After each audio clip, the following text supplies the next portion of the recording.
Morning class 9। आज हम शुरू करेंगे हमारा चैप्टर जो हम डिस्कस कर रहे थे हिस्ट्री में, फ्रेंच रिवोल्यूशंस। ये हमारा आज का शायद ये लास्ट टॉपिक रहेगा और आज ही कोशिश करेंगे कि वीडियो मतलब ये चैप्टर जो है कंप्लीट हो जाए। ठीक है, तो मैं वापस से रिपीट कर रही हूँ कि जो बच्चे अभी तक वीडियो नहीं देखा है या फिर बीच में कोई लिंक नहीं मिल रही है, तो आपको मैं बता दूँ कि ये जो है हमने NCERT बुक से मैंने ये पढ़ाई है चैप्टर को, क्योंकि ये चैप्टर जो है थोड़ा डिटेल में पढ़ना ज़रूरी था। और आपकी जो बुक्स में है वो कहानी मोस्टली सभी सेम ही है, बट वो एक साथ मिक्स करके दे दिया गया है और इसमें स्टेप बाय स्टेप दिया गया है, तो इसीलिए मैंने इसको लिया ताकि इससे आपको ईजी समझ में आ जाएगा। और वो उस आपके चैप्टर्स में जो है वो थोड़ा मिक्स है, तो मैंने हिस्ट्री को इसीलिए इसमें से पढ़ा रही हूँ। तो उसके लिए प्लीज़ आप थोड़ा कंफ्यूज मत होना कि मिल नहीं रहा है बोल के। ठीक है, तो अब शुरू करते हैं द एबोलाइजेशन ऑफ स्लेवरी। तो हमने अब तक क्या देखा, हमने पढ़ा कि फ्रांस ने रिवॉल्ट शुरू की थी इन द ईयर 1789। रिवॉल्ट हुआ, रिवॉल्यूशंस हुआ। फिर 1791 फ्रांस बिकम कॉन्स्टिट्यूशनल मोनार्ची। फिर 1792 फ्रांस बिकम रिपब्लिक। फिर रिपब्लिक होने के बाद 1793 में मैक्सिमिलियस रॉबेस्पियरी जब आया रूल में, तो उन्होंने क्या किया, टेरर, रीजन ऑफ टेरर हो इस पीरियड को नाम दिया, रिंग ऑफ टेरर के नाम से, आतंक के नाम से। लोग इतने परेशान हो गए, इसको 1794 में वापस इलेक्शन के बाद इसे वोट आउट कर दिया और इसे भी गुलेटिन्स के थ्रू मरवाया गया। फिर इसके बाद डायरेक्टरी जब आई, डायरेक्टरी भी क्या देखा, डायरेक्टरी में क्या हुआ कि पावर्स जो थे, पहले लेजिस्लेटिव काउंसिल, लेजिस्लेटिव एक थी, उन्होंने लेजिस्लेटिव को दो पार्ट्स में डिवाइड कर दिया। एग्जीक्यूटिव में कितना हेड रखा, 5 हेड रख दिया। तो इसी तरह से इनके ऊपर कंट्रोल करने के लिए डायरेक्टरी बना दी गई थी। तो यहाँ पे देखा गया there was always a clashes between legislative and directory, के बीच में हमेशा क्लैशेस होता था। तो जिसके कारण इनकी जो प्रॉब्लम हो रही थी, इस प्रॉब्लम को देखते हुए मतलब पूरे देश के अंदर क्या चीज़ की कमी हो गई थी, पॉलिटिकल अनस्टेबिलिटी हो गई थी। पॉलिटिकल अनस्टेबिलिटी, स्टेबल नहीं था, पॉलिटिकल अनस्टेबल हो गया था। ऐसे सिचुएशन में कोई बाहर वाला इजीली आके इनके अंदर एंटर कर सकता था और कंट्रोल इजीली ले सकता था। तो किसने कंट्रोल लिया, हमने देखा नेपोलियंस ने कंट्रोल ले लिया। तो इसी तरह से नेपोलियन से रूल कर लिया और फिर से फ्रांस किसके अंदर आ गया, डिक्टेटरशिप में। तो लोगों ने इतनी लड़ाई लड़ी, इतनी मुश्किल से लोगों को राइट्स मिला। लास्ट में जब रिपब्लिक हुआ तो उनको राइट टू वोट सभी मेन को मिला, वुमेंस को नहीं मिला था। फिर हमने लास्ट में पढ़ा कि वुमेंस ने भी they have fight 200 years, then they have got freedom, right to freedom, right to vote, right to be elected in the year 1946 में फ्रांस को मिला। फ्रांस में वुमेंस को राइट्स मिला। All over the world the women's they have fight together. तो इसी तरह से अब हम देखेंगे हमारा जो है स्लेवरी, लास्ट टॉपिक जो है हमारा, स्लेवरी किस तरह से हुआ और क्या किया। So the one of the most revolutionary social reform of Jacobin regions. तो जैकोबिन रीजन्स भले वो कुछ समय के लिए था, 1793 से 94 में, मतलब 1 ईयर, ये रूल फॉर ओनली 1 ईयर। लेकिन इसी 1 ईयर में उन्होंने कुछ अच्छा काम भी किया था। जैसे उन्होंने राइट टू वोट सबको दिया था, right to vote male only, man को, इर्रेस्पेक्टिव ऑफ वेल्थ, मतलब अमीर है गरीब है पैसा है या नहीं, सभी को राइट टू वोट दिया था, मैन को ओनली। वुमेंस को तो था ही नहीं तब भी। कुछ बाद में राइट्स मिली थी वुमेंस को, जस्ट राइट, जैसे राइट टू एजुकेशन कंपलसरी कर दिया था। अगर उनको if they don't have agree with marriage तो उस तरह से उनकी मर्ज़ी हो सकती थी। बाद में कुछ राइट्स दिया गया था, बट राइट टू वोट नहीं दिया था। तो इसी तरह से इन्हीं पीरियड में जब इन्होंने जैकोबिन रूल कर रहे थे, तो स्लेवरी को भी इन्होंने कोशिश की थी एबलाइज करना, मतलब मिटाने की, हटाने की। जो प्रथा चल रही थी, लोगों को मजदूर बना के, गुलाम बना के ज़िंदगी भर के लिए गुलाम बना दिया गया, मतलब एक अच्छा खासा सर्वेंट, ज़िंदगी भर के लिए फ्री में काम करेंगे, 1 टाइम पेमेंट।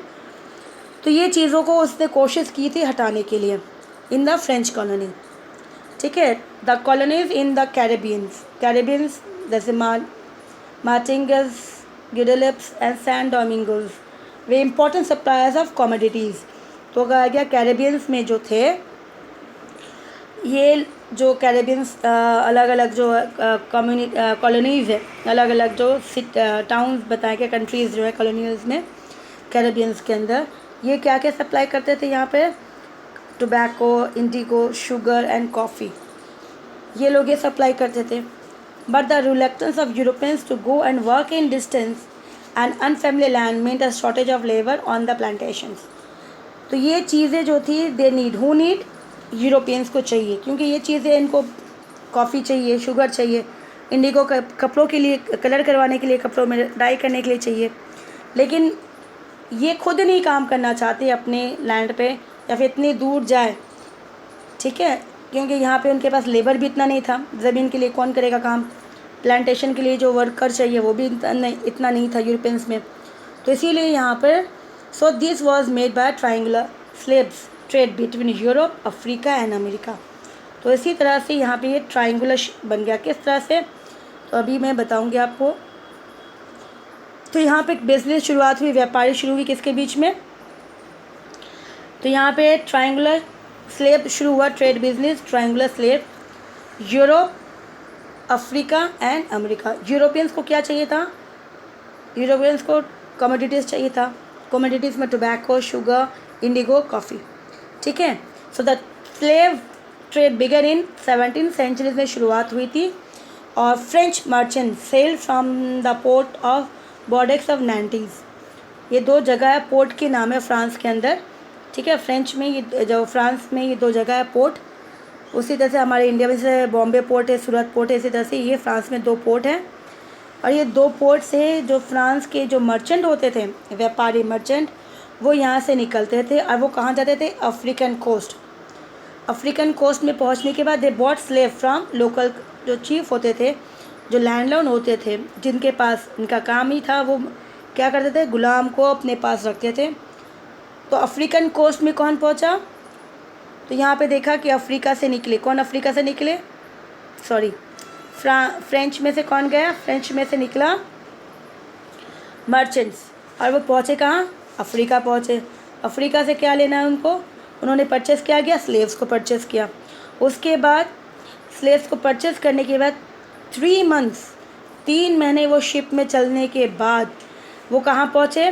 कैरेबियंस में, ठीक है ना. अब वो कैरेबियंस में पहुँचे. They have been sold to plantations owner. अब यहाँ पे कैरेबियन में पहुँचने के बाद यहाँ पे किसको भेजा? वो इनको दे दिया. किसे?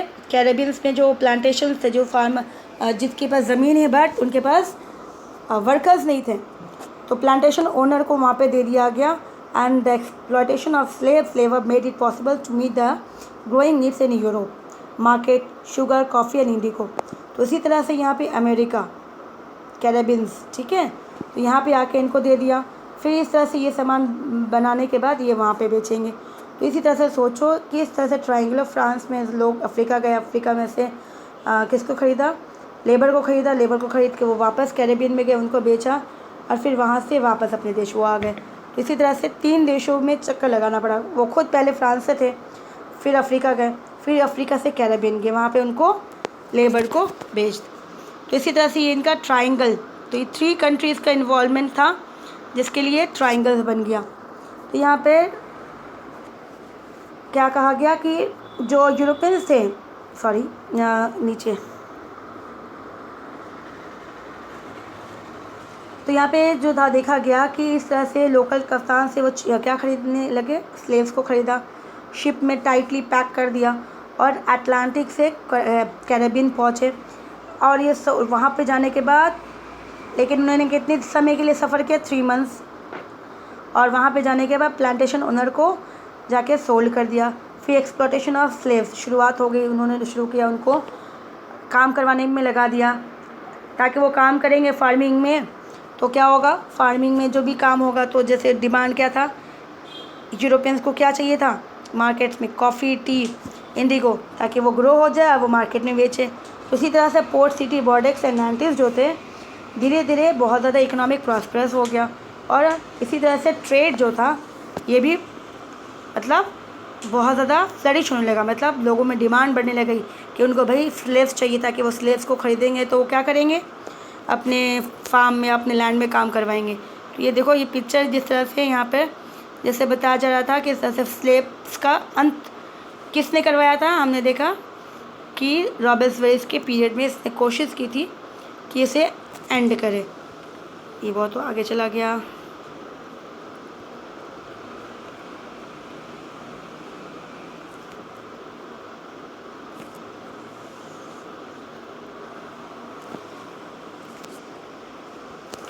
फिर through the 18th centuries there was little criticism.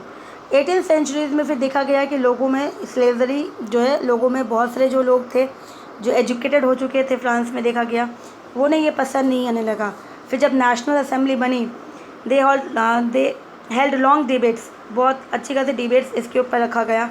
Right of man should be extended, कि सबको राइट्स मिलना चाहिए फ्रांस में, including those in the colonies, जो बाहर रहते उनको भी।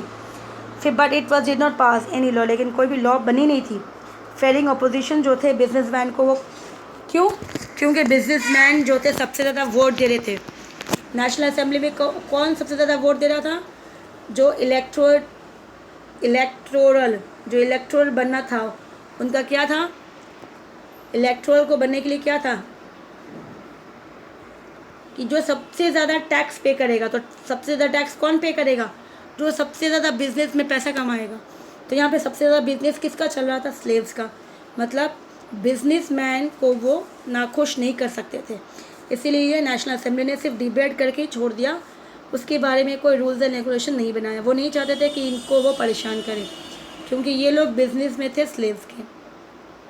लेकिन जब रॉबर्ट्सबरी आया, जब ये नेशनल असेंबली से कन्वेक्शन बन गया 1792 में, तो विच इन 1794 में इन्होंने 1794 में, मतलब रॉबर्ट्सबरी की लास्ट ईयर में, क्योंकि इसने शुरुआत की थी 1793 से 94 तक ही रूल किया था, तो उसके लास्ट जो ईयर था, उस ईयर में इसने स्लेव्स को, इन्होंने कहा लेजिस्लेशन पार्लियामेंट के अंदर, to free all the slaves, जो भी स्लेव्स है फ्रांस के अंदर सबको फ्री कर दो और सबको आज़ादी दो, ताकि वो भी अपने घर जा सके या फिर अपना यहाँ रहना चाहे तो जिस तरह से। This however turn out to be a short term measures, लेकिन ये जो था वो कुछ समय के लिए था, क्योंकि जैसे ही नेपोलियन वापस, जब रॉबर्ट्सबरी का अंत होता है और मिडिल क्लास से वापस प्रॉस्पेरस लोगों ने, पैसे वाले लोगों ने फिर से कंट्रोल कर लिया पावर को, और जिसको वो कंट्रोल नहीं कर पाए, जिसके कारण नेपोलियन वापस आया, मतलब नेपोलियन ने फ्रांस को कंट्रोल किया। तो जैसे इसने कंट्रोल किया तो उसने रीइंट्रोड्यूस कर दिया स्लेवरी, इसने फिर से चालू करवा दी स्लेवरी, क्योंकि स्लेवरी से क्या था कि सबसे ज़्यादा टैक्स मिल रहा था। ठीक है, तो plantation owner understand their freedoms as including the rights to enslave, तो African negro is possessed of the economics interest. Lastly कब मिला?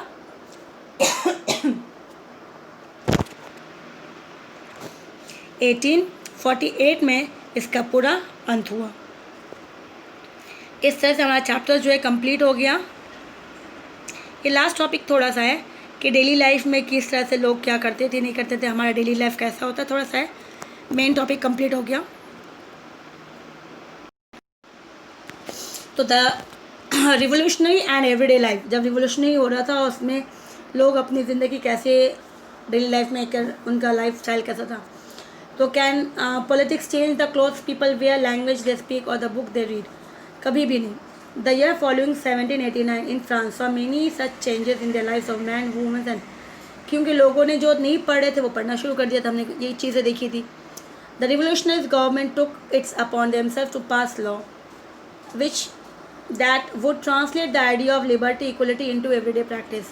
तो कुछ जो रूल्स चेंज हुए, उस रूल्स में देखा गया कि सबसे पहले तो लोगों के पास लिबर्टी थी नहीं, इक्वलिटी नहीं था।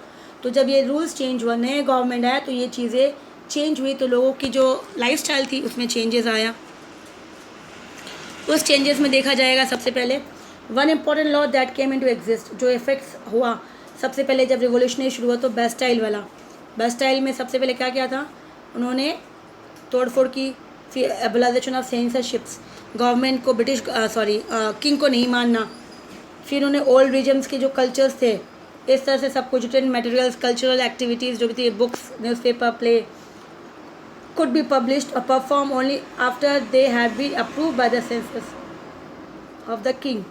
तो ये पहले वाला बताया जा रहा है कि 1789 से पहले जो रिवॉल्यूशन होने से पहले जो भी किताबें लिखी जाती थी, पब्लिश होती थी, न्यूज़पेपर या फिर कोई नाटक लिखा जाता था, वो जब तक किंग नहीं चेक करेगा तब तक वो पब्लिश नहीं होती थी। तो इस तरह से उनकी लाइफ थी बिफोर 1789, मतलब बिफोर रिवॉल्यूशन।